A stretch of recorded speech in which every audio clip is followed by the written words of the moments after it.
Boker Tov Umvorach, vous savez que en cette année 5785, le 17 Tammuz, le jeûne de Yaz Betammuz aura lieu dimanche. Donc à partir de dimanche prochain, commence la période des 3 semaines, du 17 Tammuz à Tisha B'Av, durant lesquelles on porte le deuil pour la destruction du Beth Amikdash. On s'abstient de manifester des smachot comme on a l'habitude de le faire en temps normal. Les Ashkenazim et beaucoup d'autres communautés qui font comme les Ashkenazim s'abstiennent d'organiser un mariage pendant les 3 semaines. Mais le Rav Ovadia Yosef Zatzal dit que le minhag des Sfaradim à Yerushalayim et tous les Sfaradim qui ont besoin de se servir de ce heter, c'est-à-dire que s'il y a besoin de se marier parce qu'il n'y a pas moyen de trouver une salle avant ou après, et donc c'est compliqué, alors en effet, on peut organiser pour les Sfaradim un mariage entre le 17 Tammuz et Rosh Chodesh Av. Mais à partir de Rosh Chodesh Av, on s'abstient de mariage. De manière générale, quand on mange un fruit nouveau, on fait la bracha de Shehianu.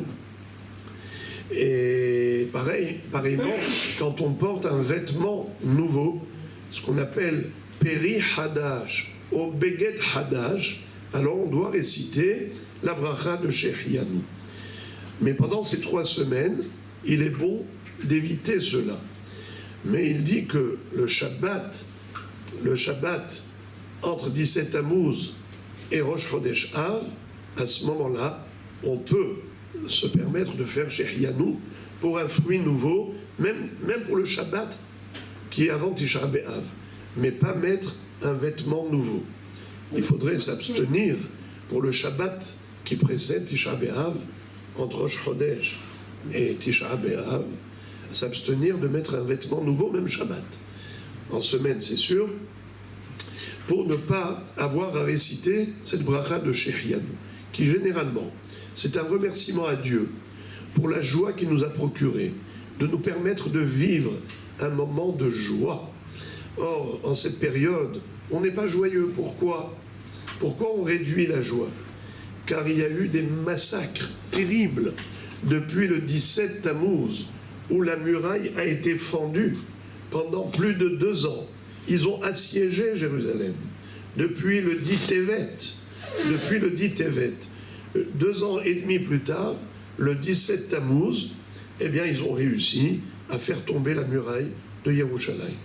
Et là, les ennemis sont rentrés à l'intérieur. Et ils se sont mis à faire des pogroms, à massacrer les Juifs, à faire couler tellement de sang. Et donc, ça a duré 3 semaines, jusqu'à Tisha B'Av. Et là, carrément, ils ont mis le feu dans le Beth Amikdash, qu'ils ont détruit. Alors, puisque tant que le Beth Amikdash n'est pas reconstruit, c'est comme si on avait vécu la destruction, donc on ne manifeste pas de joie pendant cette période. D'ailleurs même, il est bon de s'abstenir. C'est comme ça que dit le Rav Ovadia Yosef, qu'il ne faut pas écouter de la musique. C'est pas seulement qu'il est bon, il ne faut pas écouter de la musique pendant cette période.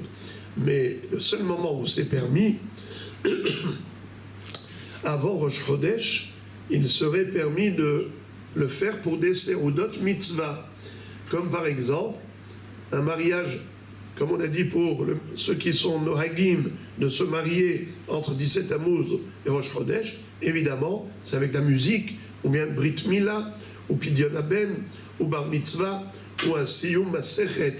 Tout cela, c'est mutav, parce que c'est Seroudat Mitzvah. Il dit par contre, le Brit Yitzhak, la lecture du Zohar la veille de Brit Mila, c'est pas considéré comme une Seroudat Mitzvah pour autoriser la musique. Par contre, on peut chanter vocalement, pas musicalement. C'est-à-dire qu'on a le droit de chanter pour rendre hommage à Dieu pour des shirot vetishbachot. D'ailleurs, il dit même pendant la prière, on a le droit de prier en chantant, d'étudier la Torah agréablement en chantonnant.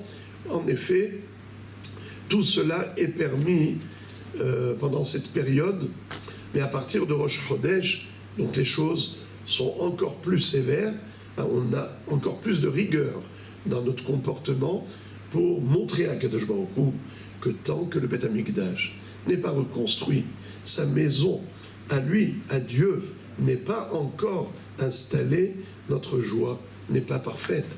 C'est pour cela que même au moment d'un mariage, on brise un verre, le Hatan, au summum de sa simcha.